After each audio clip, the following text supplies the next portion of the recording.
Ever feel like corporate scandals are playing a game of whack-a-mole? The bribery probe was in Asia last year. The data breach is in Europe this year. The environmental fine will be in the Americas next year. Each time, HQ is shocked, people get fired, new rules are written, and then it pops up somewhere else. This isn't failure. This is the system working as designed. Welcome to the corporate risk carousel. Imagine a global bank dealing with multiple crises, one after another. When the housing market crashes in the US, they shuffle the risky deals to their offshore branches in Luxembourg. When a scandal erupts in Brazil, they redirect the PR firestorm to their smaller markets in Southeast Asia. This isn't failure. It's the system doing what it's designed to do, shifting the risk to someone else's backyard. How do you know you're on this carousel? Here are the signs. Sign 1, the resource tides. Your department gets a temporary boost, money, attention, after a success or a quiet crisis. But just as fast, it drains away to the next problem area. Support comes in waves, but the pressure to perform is permanent. But what happens when the wave hits you and never recedes? Keep watching because there's more to the story than you think. Sign 2, the control pulse. When a crisis hits the office in another country, you suddenly get more audits, more reports, longer approval chains. A high voltage jolt of control zaps through your department. If you survive the pulse without incident, the voltage slowly fades until the next crisis somewhere else triggers the next pulse. Sign 3, the story that never changes. Every crisis is framed the same way. An isolated incident due to local management failure. The problem is always over there, with those people. The narrative moves, the blame shifts, but the script stays identical. The system is always purging a specific problem, never admitting it has a systemic one. Sign 4, the managerial musical chairs.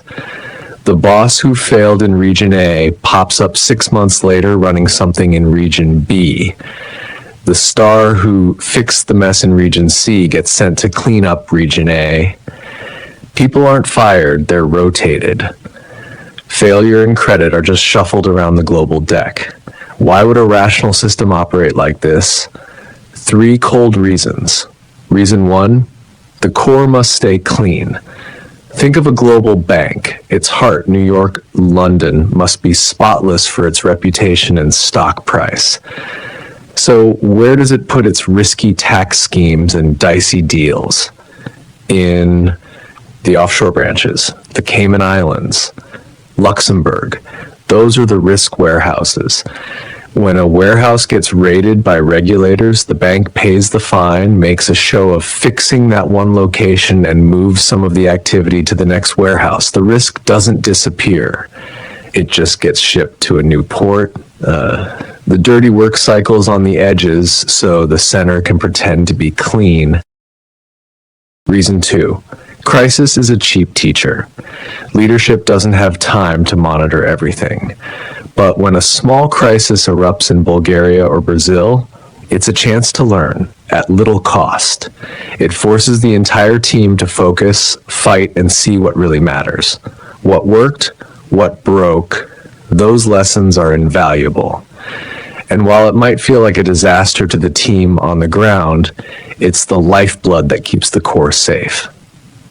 Reason 3, blame flows downhill. When a big central strategy fails, who gets blamed? Almost never the people at the top who dreamed it up. Blame follows the path of least political resistance. It lands on the regional VP, then the country manager, then the local team for poor execution. The top is cleansed by sacrifice. The scorched earth at the bottom is left to recover until it's time to be the sacrifice for the next big idea. Here's the cruel part. The things managers do to survive on this carousel actually make it spin faster. Hide a problem to avoid being the hotspot, You're just letting pressure build for a bigger, uglier explosion later. Point the finger at another department, you're turning risk management into a political game, making the whole system dumber. Become totally risk-averse after being burned, you're forcing all the risky tasks onto the team next door, overloading them.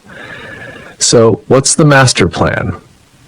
The system isn't trying to stop the carousel, it's trying to manage it. But here's the thing, what happens when the carousel spins out of control? When the fire starts to spread so fast it threatens the very center of the organization? The answer isn't what you might think. Stay with us, because what comes next is crucial.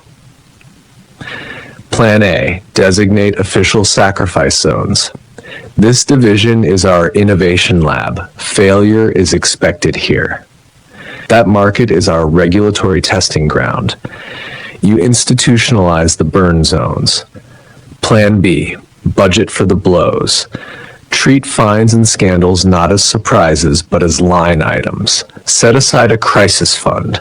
Have PR statements and legal templates pre-written. Make disaster a predictable cost of doing business. Plan C, let the edges digest the poison. Let the periphery be the gut where bad ideas and old methods are broken down. The core just absorbs the purified lessons learned. The edges churn in chaos so the center can lecture about calm wisdom. The ancient logic is simple. No empire can be peaceful everywhere at once.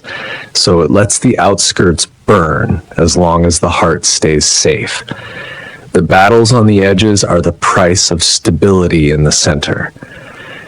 In corporate terms, the high turnover, the constant reorgs, the project graveyards in far-flung offices, these aren't signs of a sick system. They're signs of a system that is metabolizing.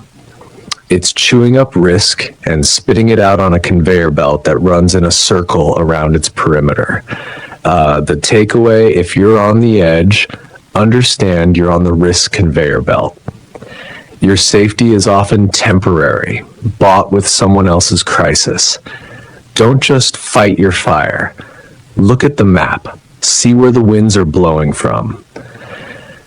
But this whole delicate dance depends on one thing, the fire staying on the edge. What happens when the flames get too high and when the smoke starts drifting toward headquarters' shiny windows? What does the system do when the risk carousel spins so fast it threatens to throw the whole ride off its axis? It panics. And its panic has a very specific, predictable signature. That's where we're going next.